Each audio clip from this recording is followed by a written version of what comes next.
Those new to traditional shaving can often take up to 45 minutes for a complete multi-pass shave.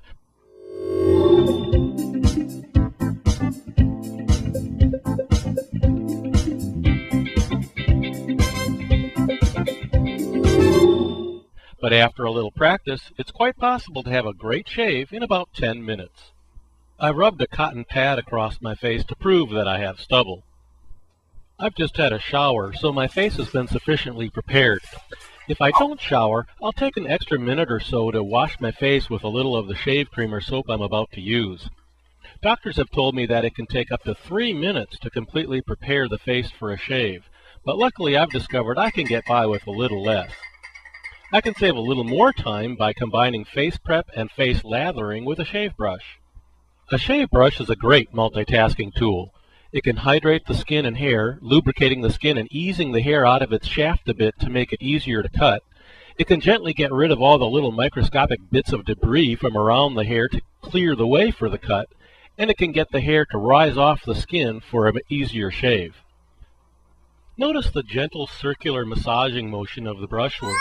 Don't press the brush all the way down onto the face. Use just enough pressure to make the bristles spread out a bit to release all that lathery goodness onto the face. This initial lathering may be the most important part of the shave, so cutting corners or trying to save time here will probably be counterproductive.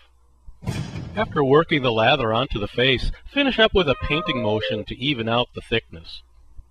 By the way, I'm using inexpensive products for today's shave. The shave soap is widely available in the U.S. for under $2. The brush is a basic pure Badger brush. The razor is a Chinese clone of an old Gillette razor, and the blade cost me all of 17 cents. The 10-minute traditional wet shave may require some compromises, but this part of the process shouldn't be one of them. Short strokes with just enough pressure on the razor to hold the blade to the face and careful attention to blade angle is a requirement here. And notice the efficiency of cutting. Very little overlap between strokes and no repeating strokes over the same spot. Also notice that I divide my face into small areas that follow the flattest facets like a diamond, presenting a clean blade at the beginning of each facet and trying not to shave on rounded contours whenever possible. I always shave straight down for this first part of the shave, even though the grain of my stubble doesn't necessarily go that way. I found that going straight down is the easiest way to maintain a good razor angle, and as long as I've made a proper lather, I won't have any problems.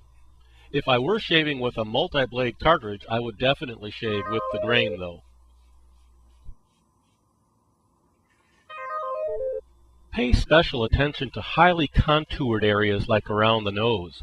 Although it may look like I'm shaving over the same area again and again, I'm actually changing the position of the razor just a bit to cover the curved areas. And don't be afraid of moving things out of the way when necessary. Now a quick splash of water to rinse and inspect. If the shave is good enough at this point, stop now, apply your aftershave, and move along. I want a closer shave, so I'm going to re-lather for another pass.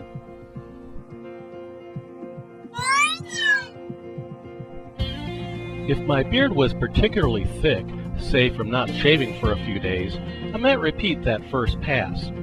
But daily shaving will keep the stubble down to a manageable level, so I'm going to shave upward, again making sure my blade angle is about 30 degrees to my face, and shaving with just enough pressure to hold the blade of the razor along the facets of my face.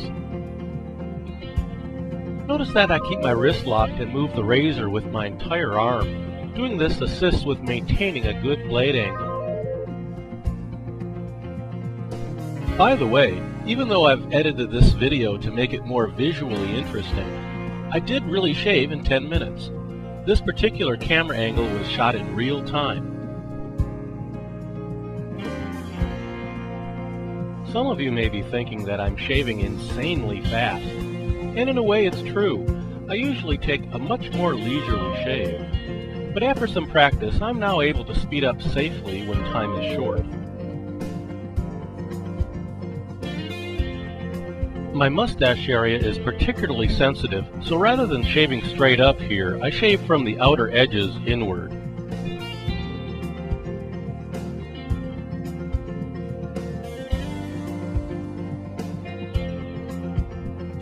Another quick rinse to keep my face wet, and I decide I've got the time for a final against grain pass for that smooth as a baby's butt feeling.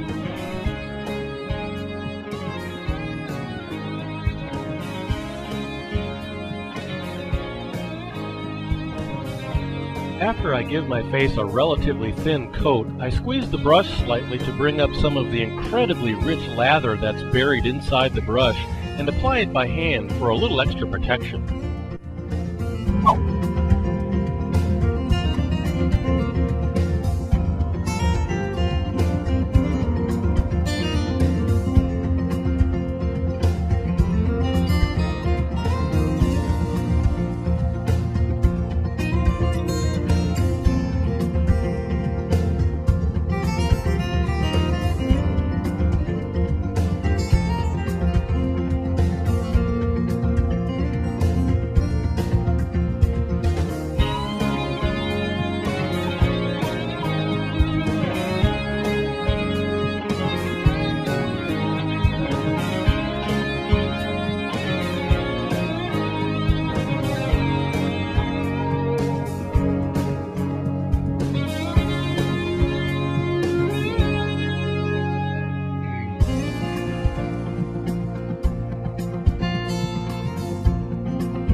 The cat joins me for a last quick rinse and check to see if I've missed something. Whoops, I still have a couple rough spots, so I bring up more of that rich, lathery goodness from my brush and apply it to those areas.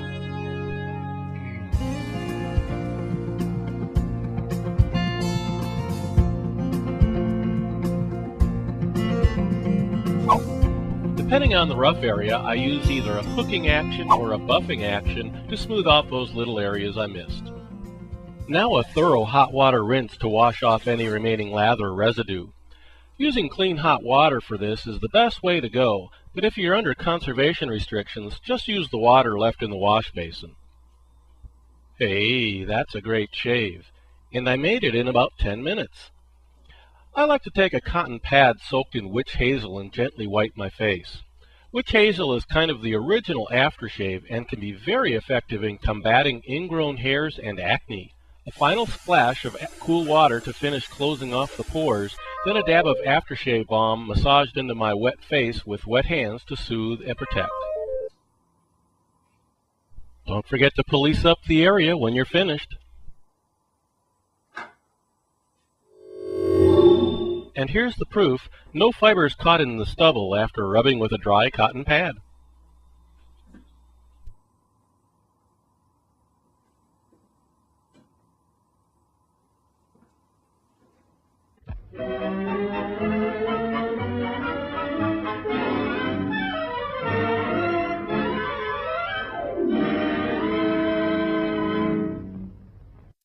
Check us out on the web